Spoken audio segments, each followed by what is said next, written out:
Hello, it's Monica from Crafting with Quilling Lady, and I hope you have absolutely fabulous day.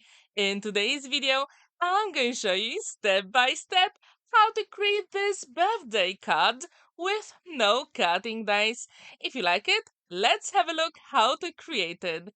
First, I need a cutting mat because I'm going to use a circle cutter that I got from the Lidl couple of days ago.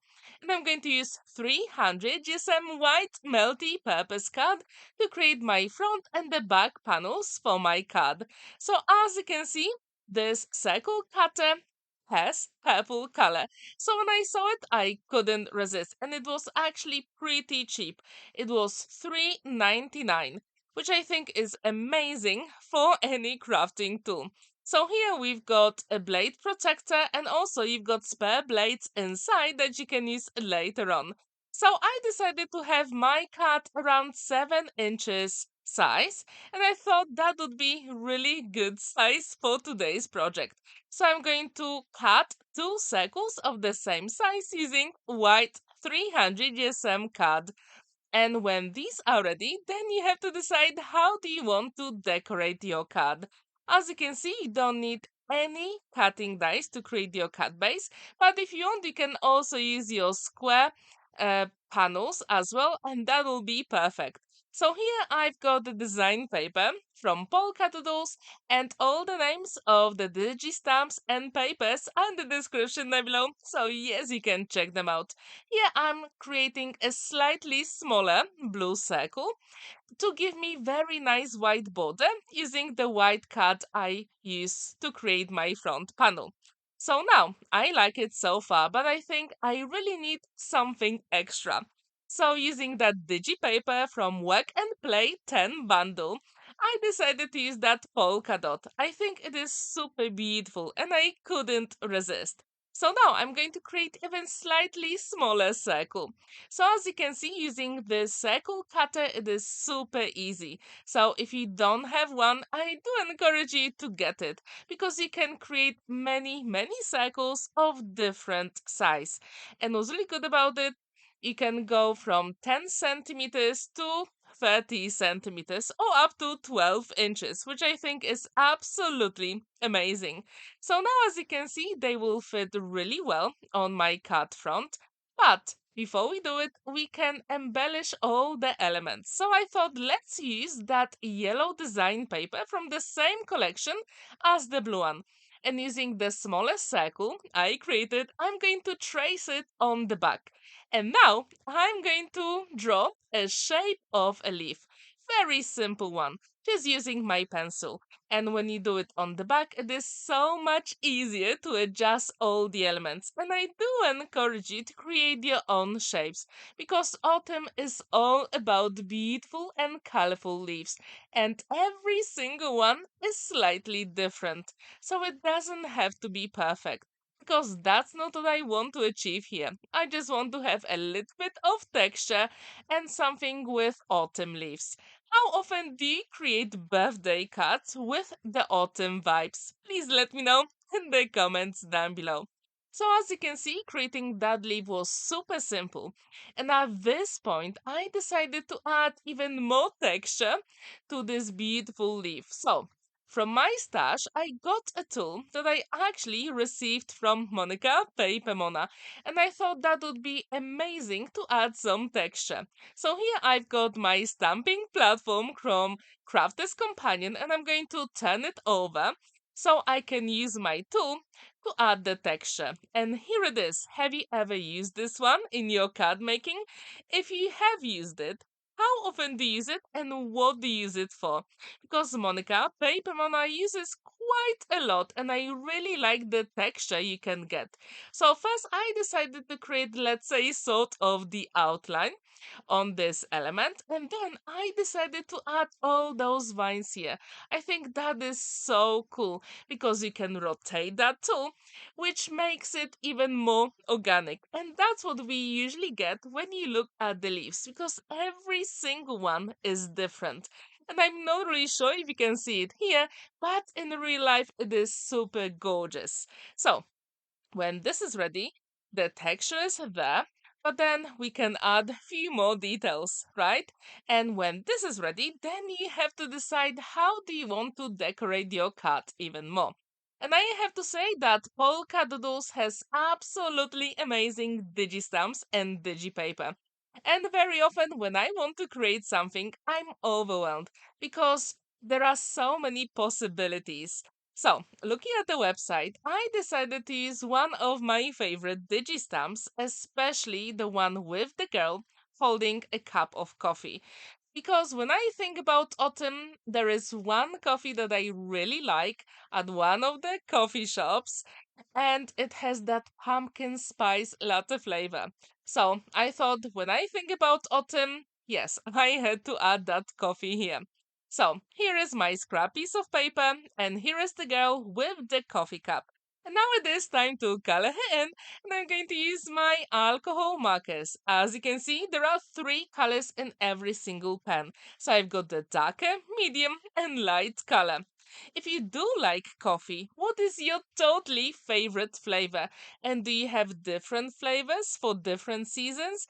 Because winter is coming, so I can't wait to have my gingerbread latte very soon. But I can still have my pumpkin spice. If you do have your favorite, I really wonder which one is it.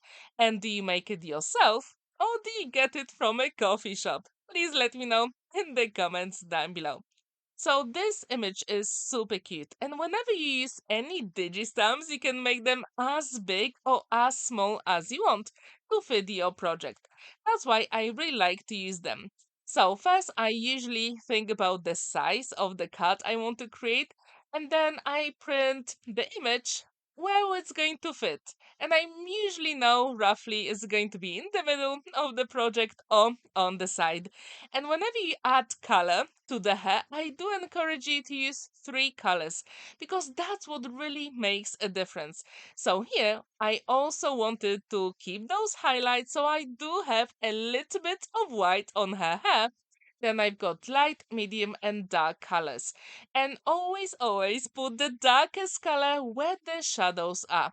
So this way your images look more professionally finished, and I do encourage you to use that in your beautiful coloring. And if you do have your favorite set of alcohol markers or watercolor markers for coloring those images, I would really like to know which one is it.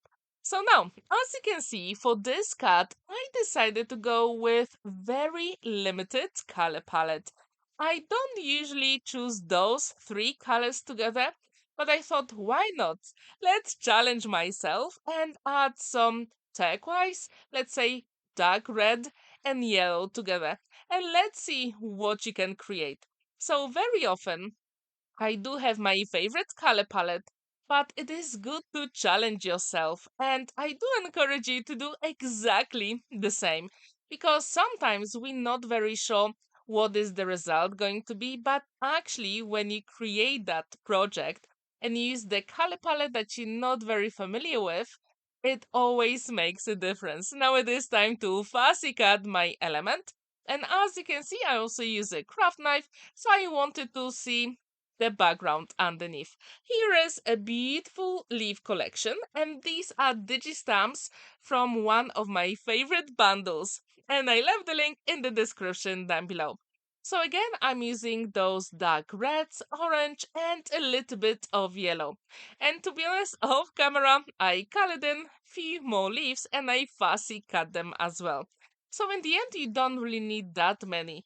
However, if you have more, then you can keep them for your future projects. And what's really good about those alcohol markers, they blend beautifully. So as you can see, every single pen has darker, medium, and lighter color. But if you want to use even lighter color from a different color, that is absolutely fine because you can go over and then that's where the blend is. So now it is time to add those brown bits and it is time to fussy cut them. So as you can see, you don't really need any cutting dice to do it. You can fussy cut them yourself. They are actually pretty easy.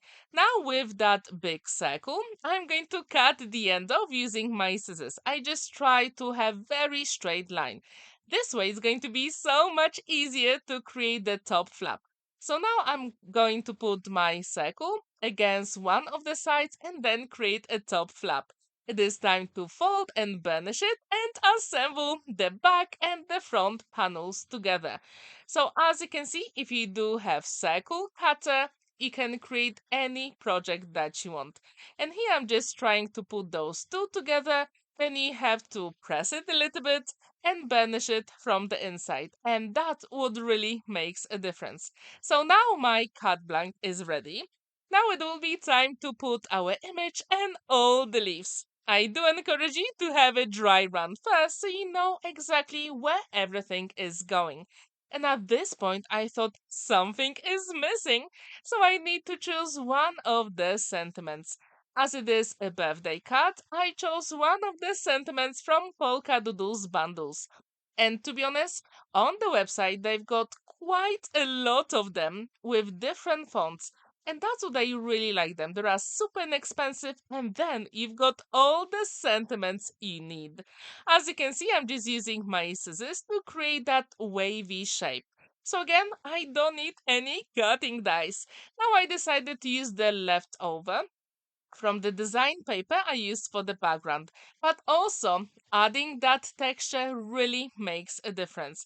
So when I'm going to stick it on the blue polka dot background, I'm not going to put the glue exactly on the sides, only in the middle.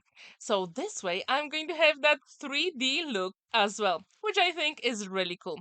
So if you do have any leftover design papers from your future projects or actually past projects, you can use them for smaller elements like backing the sentiment. And I think this is just so cool.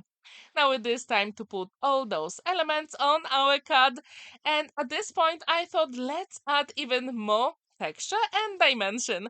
So I'm going to use my double-sided foam adhesive, apply a few drops of liquid glue, double-sided foam adhesive, peel off the backing, and then a few drops of liquid glue. And this way, my card is going to be even more special. What do you think about this color palette for autumn card? Do you like it or would you change anything? And if you do have your favorite color palette for autumn season, please let me know what are the colors and how often or how many cards have you created for autumn season? I really wonder, do you have your preferred shape or maybe stamps or cutting dice? If you do, I would really like to know which ones are there. So as you can see, I'm cutting my double-sided foam adhesive into smaller bits, so then I can put it even on her legs. Because if you just keep them floating, when you put it in the envelope, that can damage your element, and that's not what I want. So using my pokey tool, it is so much easier to peel off the backing. Now it is time to put on the card, then we can do all the leaves. And at this point, I decided to shape them a little bit. So I'm just raising the sides and I'm putting only the glue on the middle of the leaves. And I think that's what really makes this card very special. So what do you think about this unusual circular autumn card? Do you like it? Would you like to give it a go? I really hope you do. And if you do have your circle cutter in your stash, I do encourage you to play with it because you'll be amazed how many stunning projects you can create. So the cut is finished. There is plenty of space to write your message and it stands proudly on the flat surface because I cut the bottom off on the back panel. Thank you so much for watching and spending that time with me. Don't forget to like this video, give it a thumbs up and subscribe to my channel if you haven't already, and hit the notification bell because there are more videos coming your way. Have a wonderful day and happy crafting!